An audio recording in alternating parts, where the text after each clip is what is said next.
चंद महीनों से एक बड़ी कशमकश मेरे दिल में चल रही है।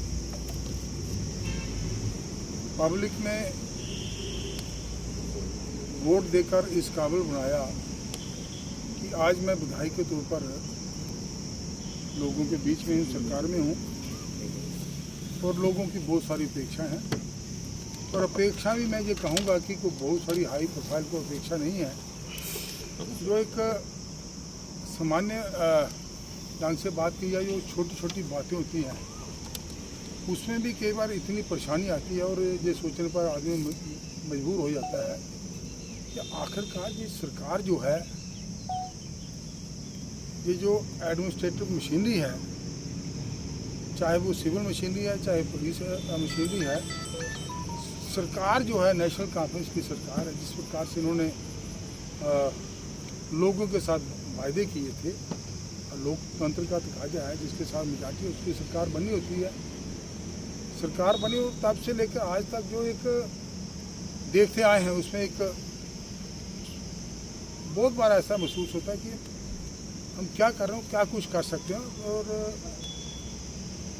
इस प्रकार की असमंजस की स्थिति थी। आपको आज आप कह सकते हैं कि अल्टीमेटली मैंने अपना मन बनाया कि मैंने सोचा कि जो मेरे मन में चल रहा है, जो लोगों के लिए मैं क्या कर सकता हूँ, क्या करना चाहिए, क्या नहीं कर पा रहा हूँ, क्यों नहीं कर पा रहा हूँ, इसके लिए मैंने लोगों के दरबार में जाना। और उसके लिए सबसे बड़ा माध्यम, जो अच्छा माध्यम है, वो आप मीडिया के बंधु हैं, आपका जो चैनल्स हैं, तो इसलिए आप सबको मैंने तरजीह दी है। देखिए, सबसे पहले मैं स्टार्ट करूँगा। आज ये हमारा एक खुशकिस्मती है, सौभाग्य से हमारा पिछले 2014 से हमारे देश में हमारे यशस्वी प्रधानमंत्री आदरणीय नरेंद्र भाई मोदी जी का शासन चल रहा है। आप विकास की बात करें, डेवलपमेंट की बात करें, उसमें कोई सानी नहीं है। इतनी डेवलपमेंट हुई जिसका किसी ने कल्पना तक नहीं की। आज अगर बेनिफिशियल स्कीम्स हैं, तो एक आदमी को आप गिनने बैठ जाओ, आप कहोगे उसको वो गिन सकता है, तो वो नहीं गिन सकता। इतनी सारी सामान्य वर्ग के लिए हर एक श्रेणी का जो आदमी है समाज में, उसके लिए मोदी सरकार ने इस प्रकार से बेनिफिशियल स्कीम्स हैं, कोई डिस्क्रिमिनेशन नहीं है, सब कुछ हो रहा है। एक बहुत ही अहम उन्होंने एक नारा दिया, एक पेड़ मां के नाम, एक पेड़ मां के नाम। मैं चूंकि पढ़ा लिखा आदमी हूँ, मैं समझता हूँ मेरी राजनीतिक दायित्व तो लोगों के प्रति हैं, तो मेरे कुछ सामाजिक कर्तव्य भी जो समाज के प्रति एक पढ़ा लिखा होने के नाते हैं। मोदी साहब ने ना, इसके पहले भी ये बात मन में आती रही है। कई बार ये जो आपका देखते हैं, ये जो प्लांटेशन ड्राइव सरकार की तरफ से होती है, एनजीओ की तरफ से होती है, छोटे मोटे स्कूल गाँव स्तर पर या शहर स्तर पर होती रहती है, प्लांटेशन की है। बहुत अक्सर देखने में आया कि ये जो ड्राइव है, कुछ लोग जो बड़ी अच्छी मंशा से कि पेड़ लगाना हमारा दायित्व है, कर्तव्य हमारे, आपको पता है सनातन में भी कहते हैं कि एक पेड़ लगाना चाहिए, उसको एक बच्चे के समान उसको पालना चाहिए। और ये आपने हमारे सनातन में देखा है, जहाँ पेड़ पौधों की भी पूजा की जाती है। और ऐसे पेड़ हैं जो ऑक्सीजन छोड़ते हैं, जो हमारे लिए प्राण बाजू है। तभी तो ये संसार चल रहा है। आज की तारीख में देखिए ग्लोबल वार्मिंग कितनी हो गई, बहुत ज़्यादा ग्लोबल वार्मिंग है। इकोलॉजिकल इन्फ्लुएंस है। जब बारिश होनी चाहिए बारिश नहीं होती है, जब नहीं होनी चाहिए तो बारिश होती है। गर्मियों के मौसम में इतनी बड़ी गर्मी और सर्दियों के मौसम में सर्दी पड़ती है। ये पूरा सिस्टम ये हिला हुआ है। तो मैं अपने जहाँ पर देखता हूँ, इसको बड़ा आप कह सकते हैं मंथन भी करता हूँ, बड़ी माइन्यूटली इसमें जाता हूँ। और चूँकि अब जब से विधायक बनाऊँ, तो सारे का सारा समय जो एक समाज के लिए, चाहे वो राजनीतिक क्षेत्र है, सामाजिक क्षेत्र है, दूसरे क्षेत्र है, इसमें मैं बड़ा गहराई से विचार करता रहता हूँ। मैं दावे के साथ कह सकता हूँ कि पिछले 5-7 महीनों से, जब से हम पेड़ों की इतनी अवैध कटाई हुई है जिसकी कोई हिसाब किताब नहीं। पिछले दिन हमारा असेंबली सेशन लगा था, बहुत सारे मित्रों ने और जो मेरे साथी जहाँ बैठे हैं, आप में से भी, मैंने असेंबली में भी बात उठाई। हमारा कोर कम्युनिस्ट सेक्टर पंजाब के साथ लगता है, उसके साथ 100 त्रिचा इधर आपका लखनपुर से जहाँ जो पंजाब निकल रहा है, ये आपकी बाउंड्री लगती है। मेरे साथियों ने बताया कि किस प्रकार से 400-500 truck loaded with wooden logs जो भरे हुए जहाँ से जाते हैं डेली कोटपुनू नहीं महीने के कोटपुनू बॉर्डर से पुलिस पोस्ट पास है, सोतराजा की तरफ से भी जाते हैं। मैंने आवाज़ उठाई, मैंने वहाँ स्पीकर साहब से अर्ज भी किया कि 22 गाड़ियाँ एक रात में गई हैं। और ये मेरे पास वीडियो का है तो मैं दिखा सकता हूँ, मेरे पास है भी। तो उसके बाद मैंने क्या हो कि इनका जो कमिश्नर सेक्रेटरी जो फॉरेस्ट का उसको मैंने फ़ोन किया, आई डू समथिंग। और मेरे को बात पता चला कि वो रात को आए थे, थोड़ा हल्ला गुल्ला हुआ, थोड़ा फर्क पड़ा। कितना फर्क पड़ा? थोड़ा फर्क पड़ा। उसके बाद क्या होता है, मैंने पुलिस के आला ऑफिसर्स, आपके DFO साहब, जो कंसर्न मुतलका ऑफिसर्स होते हैं उनसे बात की, unabated without any check without any obstruction ये चल रहा है। आज की डेट में जो मैंने सर्वे किया है, मैंने बहुत सारे मेरे मित्र साथी हैं, 500-700 तक। और आपके जो लखनपुर से I talk to even SHO Lakhanpur, gentleman ये ऐसा हो रहा है, इसको रोकिए। ये हमारा एक सामाजिक दायित्व है, अगर अपनी जनरेशन को बचाना तो कैसे बचाना है, इसको रोके। नहीं सर, कोई ऐसी बात नहीं। DFO से बात की, पुलिस के आला अफसरों से बात की, मैंने सिविल एडमिनिस्ट्रेशन के आला अफसरों से बात की। अफसोस की बात है किसी ने भी इस पर ध्यान नहीं दिया। आप देख रहे हैं जिस प्रकार से जो मैं महसूस कर रहा हूँ, जिस प्रकार से जितनी शिद्दत से गर्मी पड़ती है, आने वाले 5-7 साल में देखना, एक तो हमारे लोगों की इम्यूनिटी आगे कमज़ोर हो गई है, दूसरा यह है कि गर्मी से बुजुर्ग और बच्चे जिनकी इम्यूनिटी कमज़ोर है मरना शुरू हो गई। सुनते हैं आप राजस्थान स्टेट में, वहाँ स्टेट में, फाने कंट्री में गर्मी इतनी हो रही है, गर्मी से लू लगने से लोग मर गए। भाई हम पढ़े लिखे लोग हैं, लोगों के नुमाइंदे हैं, हम अपना सामाजिक जो दायित्व है इसको बखूबी समझते हैं। मेरे को जहाँ पर ये कहने में कोई हिचकिचाहट नहीं है कि इसमें फॉरेस्ट डिपार्टमेंट, एक बात और कहना चाहूँगा, I am very blunt in saying, मैं जो मेरे मन में होता ना, मैं पॉलिटिकल जो हूँ, पर मैं पॉलिटिकल तरीके से, डिप्लोमेटिक तरीके से कहने में मेरे को आता नहीं। मैंने 1-2 बार उसको फ़ोन किया, ये इसके जो commissioner secretary, that gentleman did not bother to just pick up my phone. क्या दर्शाता है, क्या दर्शाता है? I think he is also hand in glove with the persons who are just involved in smuggling of food. Police वाले करते हैं, शर्म करते हैं। क्या बनेगा इससे? हमारी जो आने वाली पीढ़ी है, जो मानवता है हमारा, क्या बनेगा इसका? 5-7 साल में देखिए आपको रियलिटी। ये हमारा क्षेत्र है पूरा, मैं कॉन्स्टिट्यूंसी की बात करूँगा। दूसरी बात, ये पेड़ पौधे हैं जहाँ हीरानगर कॉन्स्टिट्यूंसी से नहीं, आपके अखनूर से आ रहे हैं, आपके मानसी की तरफ से आ रहे हैं, हमारे इधर बिंगाम की तरफ से आ रहे हैं, रोड से जा रहे हैं भाई, ये तो नहीं जा रहा है। Nobody is there to check it. अरे भाई, भारत के प्रधानमंत्री हमारे यशस्वी नरेंद्र भाई मोदी जी, उन्होंने इस बात को बखूबी महसूस किया कि एक पेड़ माँ के नाम ये जरूर लगाइए। और इंसानियत को बचाना है, मानवता को बचाना है, बहुत जरूरी है। और जो पेड़ जो 40-40, 50-50 साल के लगे हुए हैं, जिस प्रकार से धड़े से उसकी कटिंग हो रही है, ये जो पेड़ हम लगा रहे हैं इसमें बहुत सारे डिपार्टमेंट्स मैंने देखा है, डिपार्टमेंट की फोटो खिंचाते हैं। अरे भाई, ये ट्री गार्ड लगाइए, लोहे के मत लगाइए, उसकी चोरी आती है, बांस के लगाइए, सस्ते होते हैं, कम से कम 100 लगाते हैं, उसमें 50 को बचत चाहिए। करिए सर्वे, कितना प्लांटेशन हुई है पूरे 5 साल में, मैं दावे के साथ कह सकता हूँ 5% भी उसकी नहीं बची। क्या पैसे निकल रहे हैं, फोटो खिंचा रहे हैं, उतार रहे हैं, क्या है ये? बड़ी सही। एक प्रधानमंत्री जिसने पूरी उम्र छुट्टी नहीं ली, दिन रात देश, समाज और लोगों के लिए काम करता है कि मेरे देश कैसे विकास करे, उन्नति करे, मेरे देश के लोग कैसे खुशहाल हों। और ये बड़े बड़े ऑफिसर जो बैठे हैं, इस प्रकार का इनका व्यवहार है। सरकार को इसका कानून है, इसमें चाहे ये नेशनल कानून का इसकी ड्यूटी, तो जो भी सरकार है इसमें नो पार्टी पॉलिटिक्स। अब देखिए, मैं आपको बताना चाहता हूँ कि हमारा क्षेत्र जो है कंडी क्षेत्र खासतौर से, इसमें खैर के बहुत बड़े पेड़ होते हैं, बहुत सारे पेड़ लगे होते हैं, कास्टली पेड़ है। अब सरकार का एक सिस्टम है कि एक पर्टिकुलर गांव के लिए, एक पर्टिकुलर पेड़ के लिए उसकी परमिशन दे दी। अब दूसरे गांव में नहीं जा सकते। धड़ल्ले से चोरी हो रही है, धड़ल्ले से करोड़ों रुपए के, मैं कहता हूँ अरबों रुपए के खैर की जो पेड़ है वो इलीगली काटेंगे हैं। ऐसे जाते हैं, रात को करते हैं। छोटी सी मशीन होती है वो चलते हैं, वो मशीन वो से चलती है, बैटरी से चलती है। लोग हायर करके रखे हैं और काट के कहाँ से जाते हैं। अरे भैया नेशनल हाईवे तो क्या है, एक दो रास्ता है जहाँ आपने इसकी वो लगा रखी है आपकी, जैसे लोनी पोस्ट है और भी बहुत सारी पोस्ट है।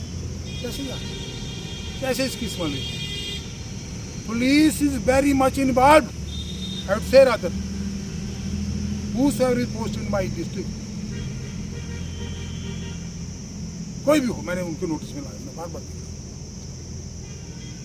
बड़े बड़े पेड़ काट रहे हैं, बड़े बड़े पेड़ काट रहे हैं। अब जाइए क्षेत्र में जाइए, एक आपको मिसाल दीजिए, मेरे मंडल प्रधान बैठे हैं, मंडल प्रधान बैठे हैं, लकड़ी काटी जाती है, ट्रक में भरी होती है। मेरे को बोलते हैं, उन्होंने फोन किया उसको, नायब तहसीलदार को, और एक पटवारी है वहाँ का। मैंने भी कहा भाई ये लकड़ी काटी, बड़ी बड़ी काटी जा रही है, खाली हो गया मैदान। एक सरपंच ने बोला था मेरे को, भैया संस्कार कैसे करोगे आने वाले समय में, लकड़ी नहीं है, कुछ कीजिए, आपका दायित्व बनता है। नायब तहसीलदार ने बात नहीं किया, पटवारी ने बात नहीं की, 4 पैसे लेकर मैंने डीओ लेटर लिखा, शालीन काबा साहब, रेवन्यू कुछ फाइनेंस रेवन्यू पूछ रहे, मैंने उनकी मेल में डाला, जहाँ भी डाला। और जहाँ के जो तहसील स्तर के जो अधिकारी हैं वो हाश फाश करना शुरू, उस पर वो करना शुरू। जिस प्रकार से आप सुनते हैं, हम देखते सुनते हैं। मैंने अपने तौर पर जो कुछ करना था किया, मैंने शिद्दत से जो किया, बट ये कहने में कोई हिचकिचाहट नहीं है। तो डर नाम की चीज़ नहीं है, सरकार नाम के डर, इनके जो ऑफिसर्स हैं वो चीज़ ही नहीं है।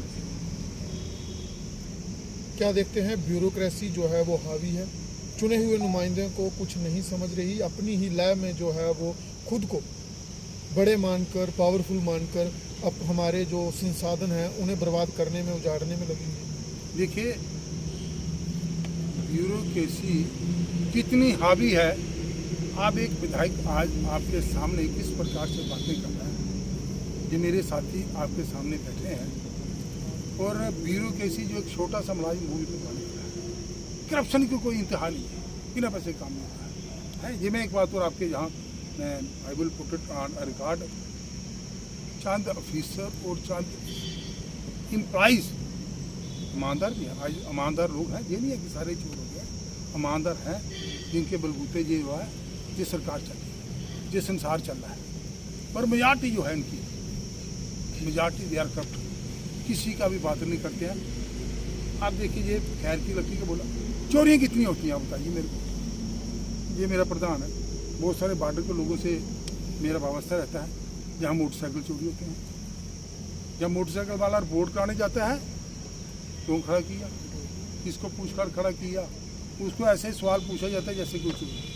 इनके बॉर्डर से ट्रैक्टर चोरी हो गए, घर से चोरी हो गए, मोटर्स चोरी हो जाती हैं। मेरे को बताइए क्या इनका रेट ऑफ, वो एक तो एफ आई आर रजिस्टर नहीं करेंगे, जो करेंगे उसकी रिकवरी, इसका रेट क्या है, रिकवरी रेट क्या है। सुनिए सर, कई जो लोग हैं, कोई ऐसा जिस पर ज़्यादा पैसे बोलते हैं, यार मोटर के आगे पैसे कितने लगते हैं, ये भी पुलिस ऑफिसर बोलते हैं, छोड़ो यार क्या करना है, आप पैसे लो जितने हैं, 20,000 चाहिए उसको 10,000 देखे, वो सोचता है यार चलो पैसे बाकी चोर के लिए सी चोरी तो ये चल 10। इस प्रकार की स्थिति है, क्या स्थिति। और एक बात मैं आपको कहना चाहूँगा, जो भी दुनिया के ये जितने आप माइनिंग हो रही है, आपकी माइनिंग हो रही है, बड़े बड़े जो बिग हाउसेज हैं, बड़े बड़े लोग हैं, कौन पूछता है उसको। आज आपका ये हमारा जो माइनिंग का ये तरना नाला है, उज रिवर है, आपका ये गंगवाल ने ये भी एक बेई नाला है। अरे भैया सरकार ने बड़े बड़े ब्लॉक दिए हैं बड़े बड़े ठेकेदारों को, कोई इधर का शाह बोलते हैं, कोई पंजाब का शाह बोलते हैं। जिन लोगों की ये प्रॉपर्टी, हमारे लोगों की ये प्रॉपर्टी है, छोटे छोटे होते थे, वो हमारे घरों में फंक्शन नहीं होते थे, हाट में जाते थे, रफा से के लिए जाते थे, नीचे की काल देने के लिए जाते थे, वहाँ से पत्थर उठा के ले आते थे। बारिश के बरसात के दिनों में बारिश होती थी, बाढ़ आती थी, वो बजरी उठा के उसमें घर लाती थी। अगर भैया आज लोगों को घर में ज़रूरत है, कोई अगर ठेकेदार को आपने कंट्रैक्ट दिया, उसने कोई सामान माना है, कहाँ से सामान देगा? आपके जो कैचर वाले में आपको फार्म में नहीं देंगे, 5% या 10% इशू करते हैं, आप भी जानते हैं, सभी लोग जानते हैं। और मैं कहता हूँ जो लोग ट्रैक्टर से अपनी ट्राली से सामान लाते हैं, अरे भैया लीजिए ना, 50 रुपये, 100 रुपये, 200 रुपये, आप जो भी उसकी रॉयल्टी बनती है लाइए। मगर ऐसा चुनाव को प्रोविजन नहीं बनाया है, पुलिस वाले पकड़ लेंगे आप। अब पहले से इनकी वो इसका मिट्टी का देखिए ना, जहाँ आपने देखा, आपने हमारे इंडस्ट्री लगी थी, 12 फुट जो है धरती जो है उखाड़ ली गई है, खेत उखाड़ दिए। हमारे बिजली का अभी नहीं, पिछले दिनों इतना आंधी तूफान है, बड़े सारे वो गिर गए, हमारे पोल्स गिर गए। वहाँ कोडकुंड में अभी तक सिस्टम ठीक नहीं। मैंने बिजली विभाग से बात की, वो बोलते सर 8 मीटर का पोल है, दूसरा 9 मीटर का होता है, कहाँ से लाएंगे? 12 मीटर का तो होते नहीं, जो जहाँ 12-15 फुट मिट्टी उठा रही है, कहाँ है एडमिनिस्ट्रेशन? मेरी डिप्टी कमिश्नर, मेरी SSP, कहाँ ये इसके जो माइनिंग विभाग के लोग हैं? एवरीबॉडी इज इन्वॉल्व्ड, मेरे को कोई हेजिटेशन नहीं है। ये क्या इतने नालायक हैं, इनको पता नहीं चल रहा है कि लोगों के लिए क्या करना है? कहाँ है ये बैठे? हर एक से बात की है। एक आम आदमी, गरीब आदमी जिसको ट्रैक्टर के लिए जाता है, वो अपना उसने फेरा लगाना होता है, उसने लोन लिया है, उसने किस्त भी देनी है, उसने घर परिवार का खर्चा भी चलाना है, वो माइनिंग देने के लिए तैयार है। 200 रुपये लगाइए। जो 1200-1500 की ट्राली रेत की मिलती थी, आपकी कंकरे की मिलती थी, बजरी की मिलती थी, आज 600 मिल रही है। कौन जिम्मेवार है? एडमिनिस्ट्रेशन जी, बड़े लोग हैं, वो बात की सब बोलते, जिससे बात करो, मैं अपने साथियों से बात करता हूँ, क्या सुनता कोई? सुनता क्यों नहीं भाई? आज मजबूर होकर आपके लोगों के दरबार में आपके माध्यम से आना पड़ा, इस प्रकार की स्थिति है। और अब मैं आपको बात बताऊँ, चिट्टा का बिजनेस हो रहा है, कहाँ से चिट्टा आ रहा है? ये हमारी पढ़ाई से आ रहा है, वो सारे गांव से आ रहा है। इनके लोग तो सबसे ज़्यादा माल में, अपने लोग भी माल में। आप किसी को पकड़ते हो भाई, उसको पूछिए आपका सोर्स क्या है। चोरी करते हो, ये कहाँ से ली है आपको? उसका सोर्स पूछिए। जहाँ बड़ा जो बिग फिश है उसको पकड़िए ना। कहाँ पकड़ते हैं वो? आज ये दो जो क्या होता है, 2 ग्राम, 5 ग्राम, 7 ग्राम, 8 ग्राम, कभी एक आध पकड़ी गई। तो मैं आपको बताने वाला हूँ कि जिस प्रकार से सारी मलबस है आपके, मेरे को पता है एक दिन आपके 20 तक गाड़ियों के 2 पकड़ ली। मैंने बोला ये क्या भाई, सर 2 तो पकड़े, में जो बाकी 18 चली वो कहाँ गए? मेरी बात समझ रहे हैं आप? इस प्रकार का लोगों को बेवकूफ़ बनाया जा रहा है। मैं समझता हूँ कि सरकार कर क्या रही है। कौन सी सरकार की बात कर रहे हो? कौन सी सरकार के? नेशनल कांफ्रेंस है। मैं इसमें पहले बोला कि मैं जो भी जिम्मेदार है इसका, पुलिस डिपार्टमेंट है। मैं इसमें ये कहना चाहता हूँ कि ठीक है, आप बोलेंगे मेरे को ये भी एज ए स्टेट में, पर why should not I speak against the person who are doing wrong? उसके आपसे you are the against the person who are involved in definitely. जो लोग ड्यूटी दे रहे हैं, जो गलत कर रहा है, क्या मैंने नहीं बोलना चाहिए उनके खिलाफ? क्या देखते हैं कि यूटी बड़ा कारण नहीं है भ्रष्टाचार का और अफसरों की मनमानी का? नो, क्योंकि अगर यहाँ I am not at all convinced. देखिए, अगर ड्यूटी की बात करेंगे तो आपका आज आप देखते हैं कि ठीक है, जहाँ पर जो टेररिस्ट ने जो हमारे यहाँ अटैक किए, जी मैं कहता हूँ that was an act of frustration. Sindh में आपको कहाँ पर दरवाजा है, बहुत सारी घटनाएं।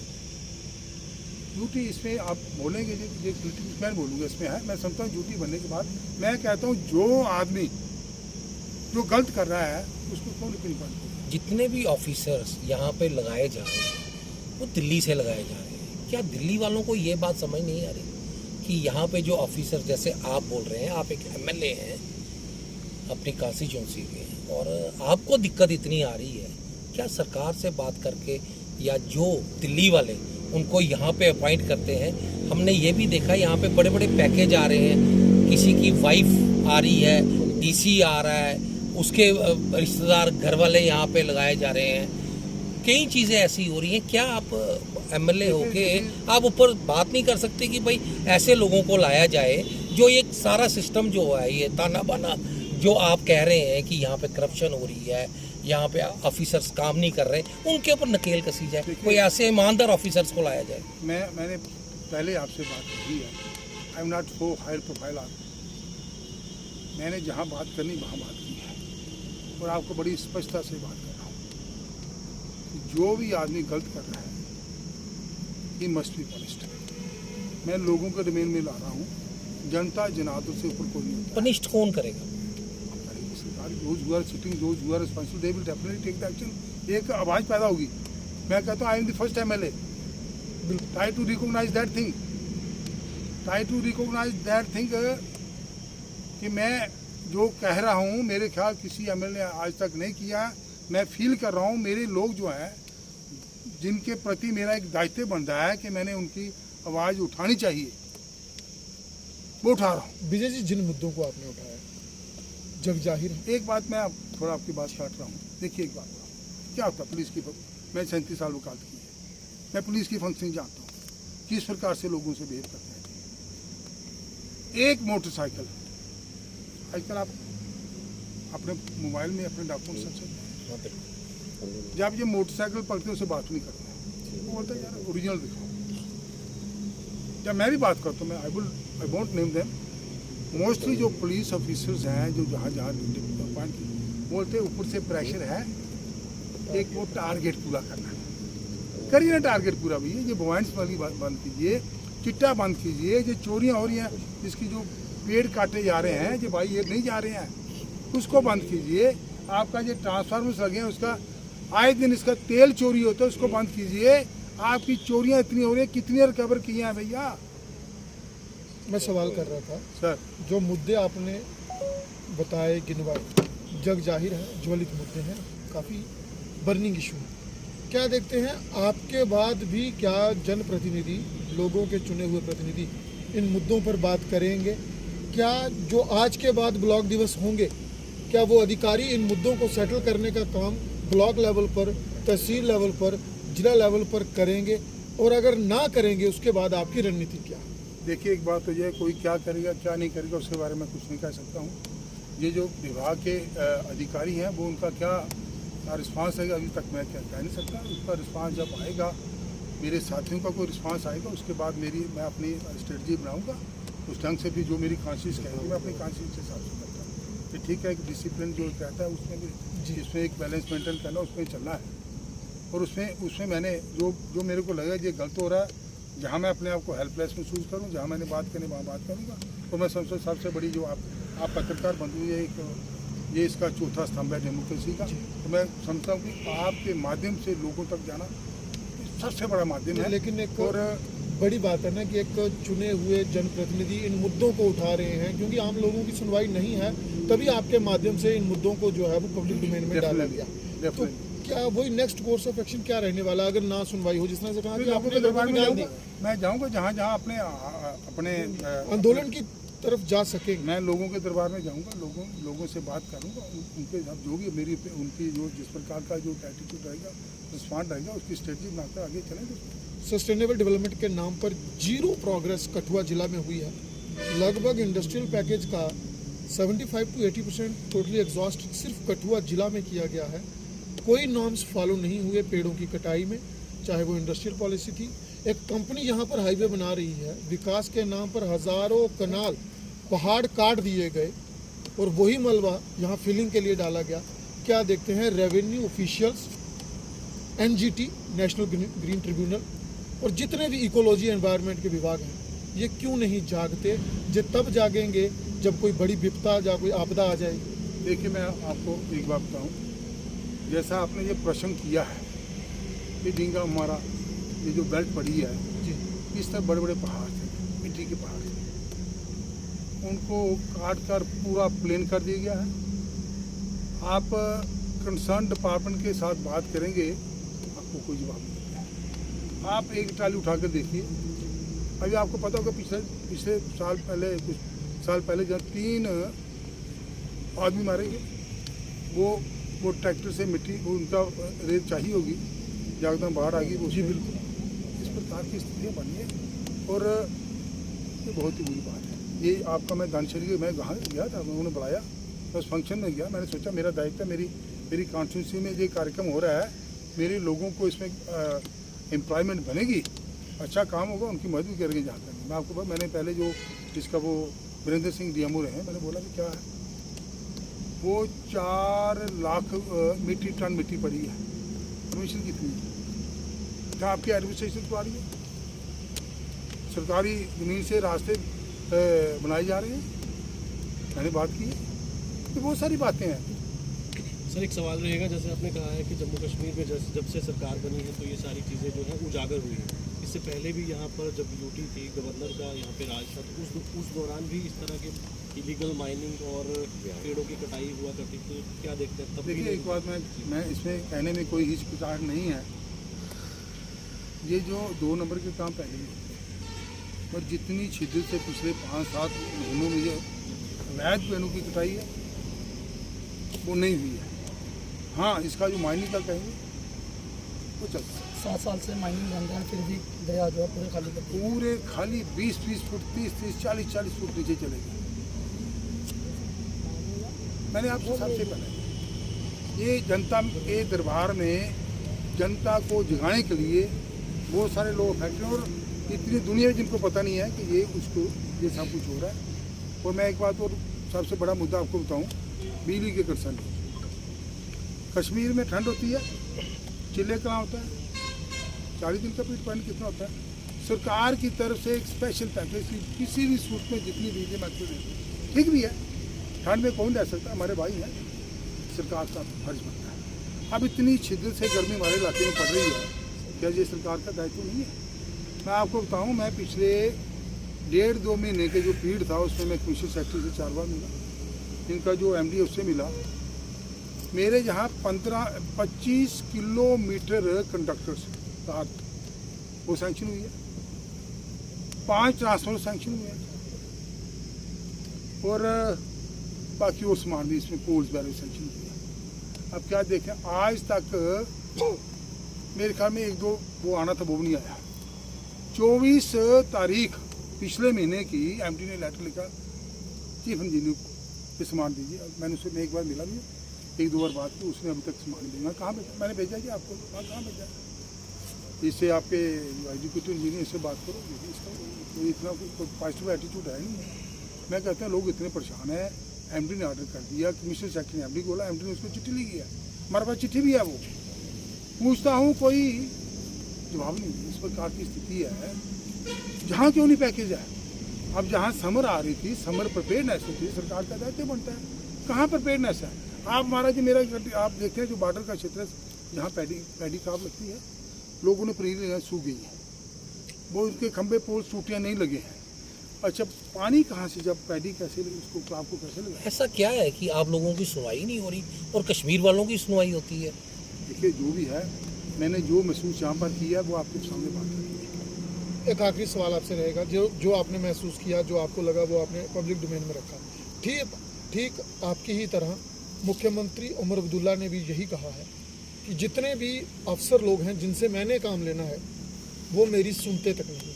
तो क्या देखते हैं जम्मू कश्मीर प्रदेश में IAS IPS या जो बड़े ऑफिसर हैं, एक अलग से ब्यूरोक्रेटिक लॉबी जो है वो गवर्नमेंट रन कर रही है। मैं आपको एक छोटी सी उदाहरण देता हूँ। ये 25-26 चल रहा है, 24-25 का नबार्ड का जो काम है, 1000 करोड़ रुपये का काम है। 20 प्रोजेक्ट्स उसके जो हैं वो चीफ मिनिस्टर की कॉन्फ्रेंस में रखे जाते हैं। 20 प्रोजेक्ट्स उसके यहाँ वो डिप्टी चीफ मिनिस्टर के कॉन्फ्रेंस में रखे थे, बाकी वो रखे जाते हैं। मेरे कठुआ के लिए कोई प्रोजेक्ट नहीं है, मेरे हिरण के लिए कोई प्रोजेक्ट नहीं है, बिलावर के लिए, इसमें जसोटा के लिए कोई प्रोजेक्ट नहीं है, कठुआ के लिए शायद एक प्रोजेक्ट है। क्या है मैं पूरी बात सुन, 1000 करोड़ रुपए के प्रोजेक्ट तो कितना पैसा लेंगे ये मिनिस्टर? झूठ क्यों बोलते हैं? कहानी सुनी जा रही है। पैसा किसने बांटा भाई? सेंटर ने पैसा दिया, 1000 करोड़ रुपया नबार्ड ने दिया, बाकी और जो जितने पैसे हैं जो उनकी डिपेंड कर रहा है, मैं जो लोगों को गुमराह करने वाली बात कर रहे हैं। जी आखिरी सवाल है आपसे कि आप कह रहे हैं कि जिला प्रशासन जो कोई प्रशासन काम नहीं कर रहा है, ऐसे ही एक गुज्जर नेता सईद चौधरी जो सांझी मोड़ के रहने वाले हैं, वो कल मंत्री से मिले हैं। उनका कहना था कि डीसी कठुआ, कि डीसी सांबा, डीसी जम्मू जो हैं आरएसएस के आदमी हैं, वो हम लोगों को तंग करते हैं, नशा बेचते हैं, ये यहाँ मोबाइल स्मगलिंग करते हैं, मोबाइल स्मगलिंग। इस साई चौधरी की बात करें, उसके आपने उसकी हिस्ट्री देखी है, पढ़ी है क्या? हाँ, जो काम अच्छा, अभी ये ठीक है, जहाँ देखिए जो स्टेट लैंड पर आप उसको ऑक्यूपाई करके वहाँ कंस्ट्रक्शन करेंगे, पक्के स्ट्रक्चर बनाएंगे, लोगों ने शिकायत की है, जो काम किया अच्छा काम किया, उसको अप्रिशिएट करें, क्यों नहीं करना चाहिए? आप अच्छा काम करते हो, आपको अप्रिशिएट कर, आप गलत काम करते हो, मैं इसलिए चुप रहूँगा कि आप अच्छे काम करते हो, जो ठीक है उसको ठीक बोलिए, जो गलत है उसको गलत बोलिए। आज सोसाइटी अगर कहीं खराबी आ रही है, जहाँ ठीक है उसको अगर जो अच्छे लोग ठीक नहीं बोलते वो भी एक बहुत सर एक आखिरी सवाल, जो गलत काम करते हैं उसको गलत बोलते सर एक आखिरी सवाल, आप एक वाहिद एमएलए हैं जम्मू कश्मीर के जिन्होंने इन बातों को उजागर किया है, परंतु अभी करंट सिचुएशन की बात करें तो माइनिंग इस वक्त बंद है। कठुआ जिला सांबा की बात करें तो बहुत सारे ऐसे विधायक हैं जिनके क्रशर्स हैं और लगातार अवैध माइनिंग हो रही है, इसे किस तरह से देखते हैं? देखिए, जो मैंने चाहे मेरे परिवार का है, अगर मैं आपके सामने एक बात रख रहा हूँ कि जो गलत बात है, गलत है, उस पर एक्शन होना चाहिए, तो मेरे परिवार का है, चाहे मेरा मित्र कोई भी है, मित्र नहीं भी है, उस पर एक्शन कीजिए, इसमें कौन सी बात है? मैं जहाँ पर पत्रकार वार्ता में आपसे बातें साझा कर रहा हूँ, अपने विचार साझा कर रहा हूँ, इसके ये तो क्या हुआ, कोई भी है, वो मेरा अपना है, मेरे घर का है। जैसे अभी आपने बोला कि सेंट्रल गवर्नमेंट ने सारे प्रोजेक्ट जो है वो श्रीनगर के लिए लवाड़ में रखे हुए। नहीं, सेंट्रल गवर्नमेंट नहीं की, हाँ। मैंने बोला सेंट्रल गवर्नमेंट, सेंट्रल सरकार ने, केंद्र सरकार ने 1000 करोड़ रुपया PWD में जो नबार्ड की स्कीम रहती है, इसमें सिटी एंड टाउन की रहती है, PMGSY की रहती है, और बहुत सारी स्कीमें रहती हैं, ये एक कंपोनेंट है नबार्ड का जिसके तहत रोड्स बढ़ती है। 1000 करोड़ रुपया केंद्र सरकार ने स्टेट सरकार को दिए, स्टेट सरकार ने उसका डिस्ट्रीब्यूशन वितरण किस प्रकार से किया वो आपके सामने रख रहा हूँ। सर हमने एक देखा कि आप आए दिन लोगों के बीच में जाते हैं, गांव को कवर करते हैं, तो लोगों का कैसा सपोर्ट आपको मिल रहा है और लोगों का क्या मैसेज आप आगे एडमिनिस्ट्रेशन को देना चाहेंगे? देखिए, लोग जो एक उनके काम समय पर होने चाहिए, उनके ठीक काम होने चाहिए, लोगों का जो जनता जनार्दन होती है, उनका जो एटीट्यूड है, उनका रिस्पांस ठीक है, तो जहाँ उनके काम नहीं होंगे तो वो तो बात करेंगे, और हम उनकी नुमाइंदा होने के नाते उनकी बात तो जो है वो रखेंगे आपके माध्यम से। Thank you. धन्यवाद। और चाह कोई ले आओ भाई, चाह मुड़े ले आओ।